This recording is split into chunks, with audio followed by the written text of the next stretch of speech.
Halo semuanya, kami dari kelompok 2 dengan aku Adel. Aku Alia. Jadi hari ini kita mau ngapain nih? Kita mau ke Masjid Istiqlal Ngapain sih kita ke Masjid Istiqlal? untuk memenuhi tugas UAS Mas Arsen, yaitu mata kuliah Resiko Kejahatan dan Pengamanan Objek Vital. Oke, ikutin terus keseruannya guys. Let's go.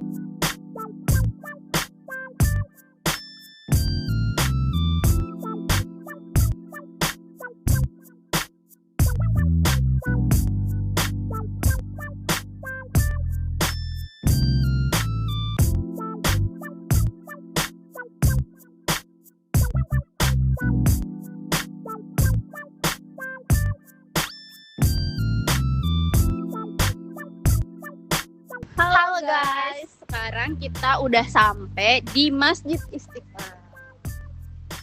Ikutin keseruan kita ya. Dadah.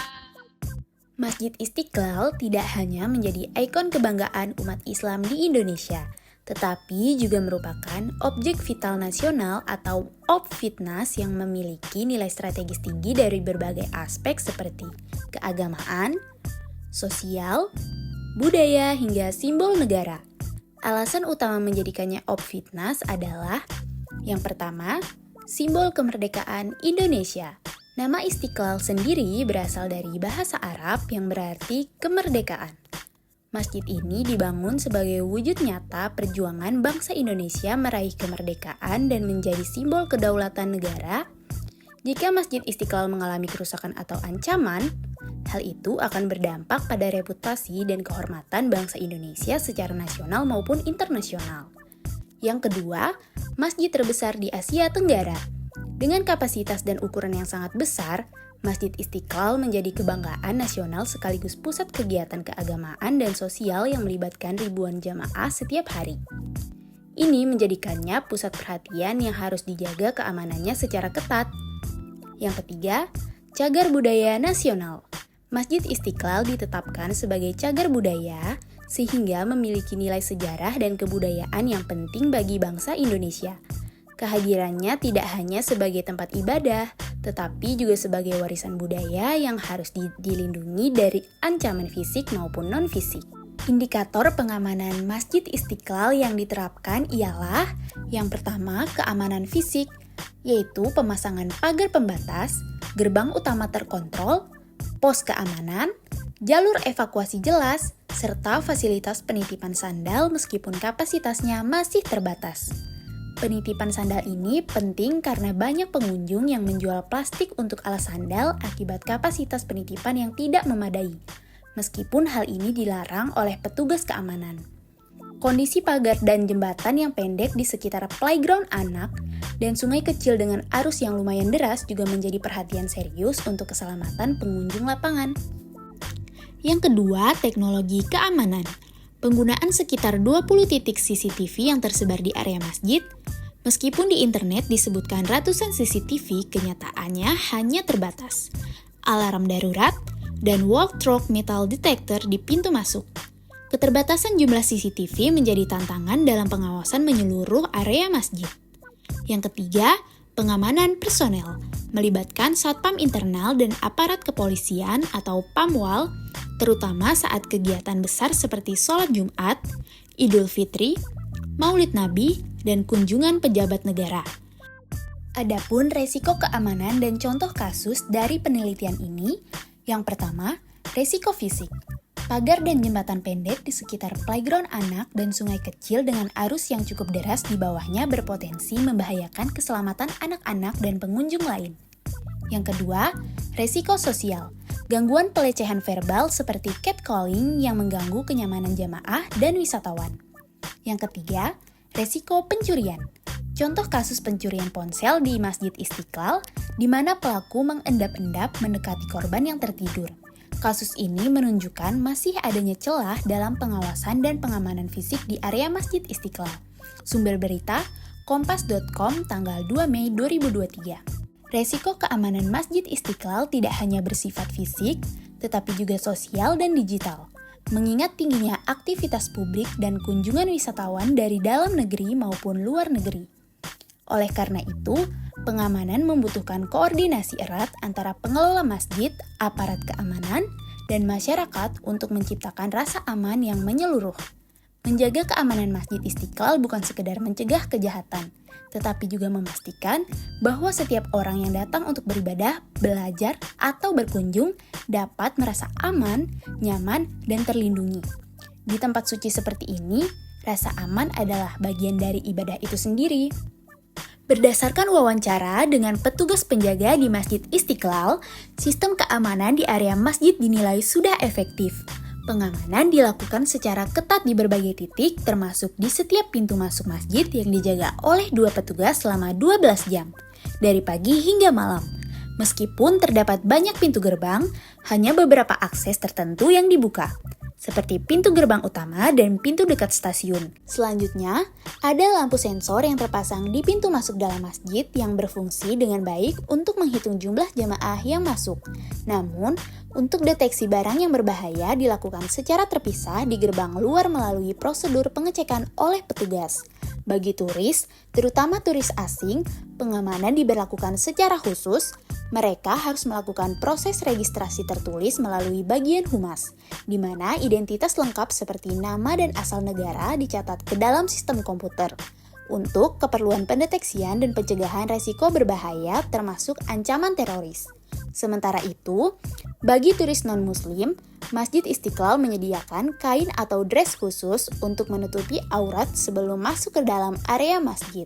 Terkait potensi kejahatan, petugas menyampaikan bahwa pencurian adalah kejadian yang paling sering ditemukan, mengingat Istiqlal merupakan tempat umum dan juga destinasi wisata dengan lalu lintas pengunjung yang tinggi. Namun, pihak keamanan telah melakukan berbagai upaya pencegahan melalui patroli rutin yang berjalan setiap waktu dan dianggap cukup efektif. Di samping itu, sistem pengawasan berbasis teknologi juga diterapkan melalui pemantauan lebih dari 20 titik CCTV yang aktif selama 24 jam. Jika terjadi insiden, rekaman CCTV dapat digunakan untuk mengidentifikasi dan menangani kasus lebih lanjut. Teori yang digunakan pada penelitian ini yaitu teori Crime Prevention Through Environmental Design atau CPT.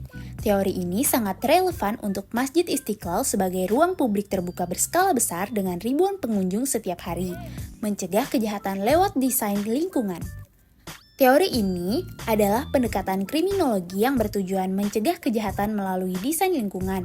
Masjid Istiqlal sebagai masjid terbesar di Asia Tenggara sekaligus simbol kemerdekaan Indonesia merupakan tempat ibadah, wisata religi, dan ruang publik yang terbuka bagi semua kalangan. Setiap harinya, ribuan orang datang mulai dari jamaah lokal, wisatawan, tokoh agama, pelajar, hingga tamu negara. Dengan intensitas aktivitas publik yang tinggi, keamanan di Masjid Istiqlal tidak cukup hanya mengandalkan jumlah personel atau penjaga keamanan, melainkan juga bergantung pada desain ruang yang mendukung pengawasan, pengendalian, dan rasa aman. Prinsip-prinsip teori CPT yang diterapkan secara relevan di Masjid Istiqlal lengkap dengan contoh nyata di lapangan adalah yang pertama, natural surveillance atau pengawasan alami. Pengawasan alami melibatkan desain area yang terbuka, terang, dan memiliki sedikit sudut gelap, baik di dalam maupun di luar ruangan. Desain ini memastikan pintu masuk, taman, dan area parkir terlihat dari berbagai arah. Penggunaan langit-langit tinggi dan jendela kaca besar memungkinkan masuknya cahaya alami dan pandangan yang luas ke berbagai arah. Tujuannya adalah mengurangi titik buta dan tempat persembunyian yang dapat dimanfaatkan oleh pelaku kejahatan, sehingga jamaah dan petugas dapat saling mengawasi dan menciptakan rasa aman bersama. Prinsip ini dapat mencegah pencurian barang pribadi seperti sandal atau tas, serta penyusupan individu tak dikenal atau aksi sabotase kecil di area ramai. Contoh penerapannya di Masjid Istiqlal meliputi koridor terbuka yang terhubung langsung ke pelataran masjid, pos satpam dengan pandangan luas ke area parkir dan akses utama, serta jembatan penghubung transparan dan terang ke gereja katedral. Yang kedua, Natural Access Control atau kontrol akses alami. Kontrol akses alami menggunakan elemen fisik seperti pintu, pagar, dan landscape untuk mengelola pergerakan orang dan membatasi akses. Jalur keluar masuk utama difokuskan pada gerbang yang terpantau dan terjaga. ruangan khusus seperti ruang imam, kantor pengelola, area sound system, dan ruangan sistem kelistrikan memiliki akses terbatas. Selain itu, terdapat pembagian jalur yang jelas antara pengunjung umum, staf internal, dan tokoh penting. Tujuannya adalah membatasi akses ke area sensitif tanpa memberikan kesan membatasi hak ibadah, serta mengarahkan pergerakan orang agar tidak tersesat atau memasuki area terlarang. Ini dapat mencegah akses tidak sah ke ruang staf, ruang data, atau ruang imam, serta penyelundupan benda mencurigakan atau bahan berbahaya ke area dalam. Di Masjid Istiqlal, contohnya adalah penggunaan walk-through metal detector di pintu masuk utama, penjagaan ketat di ruang khusus, staf, dan VIP, serta akses tangga dan lift yang terkunci untuk area teknis di belakang panggung.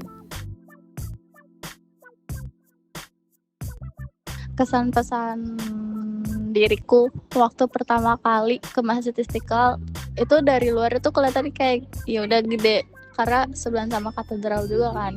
Tapi waktu masuk ke dalamnya tuh kayak amazed banget gitu. Di sini beneran nyaman banget, terus rame juga. Bahkan ada yang dari turis-turis luar datang ke sini. Pokoknya nyaman banget, dingin, adem. Kayaknya petugasnya tuh kayak sedikit gitu loh. Kan tadi kita muter ya, tapi tuh cuman kayak berkumpul di depan-depan pintu-pintu itu doang, tapi ada pintu yang gak ada penjaganya. Mungkin kesan-pesannya sama kayak teman-teman yang lain, bagus, luas juga. Tapi mungkin hati-hati aja buat teman-teman yang cewek yang sendirian karena di sini masih banyak beberapa yang kena catcalling. Kalau menurut aku Masjid Istiqlal ini udah keren banget, terus semuanya tertata rapi, penjaganya juga ramah-ramah, cuman lebih hati-hati lagi buat yang berwisata, apalagi turis-turis buat kesini lebih dijaga lagi barang bawaannya, terus juga buat yang wanita lebih aware sama dirinya sendiri.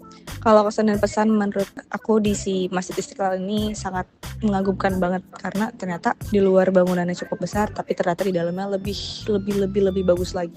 Terus kritik dan sarannya kurang lebih sama teman-teman yang lain. Kalau misalnya kesini lebih waspada lagi terhadap barang-barang bawaannya. Terus untuk yang perempuan mungkin lebih aware lagi karena di sini masih tetap ada catcalling.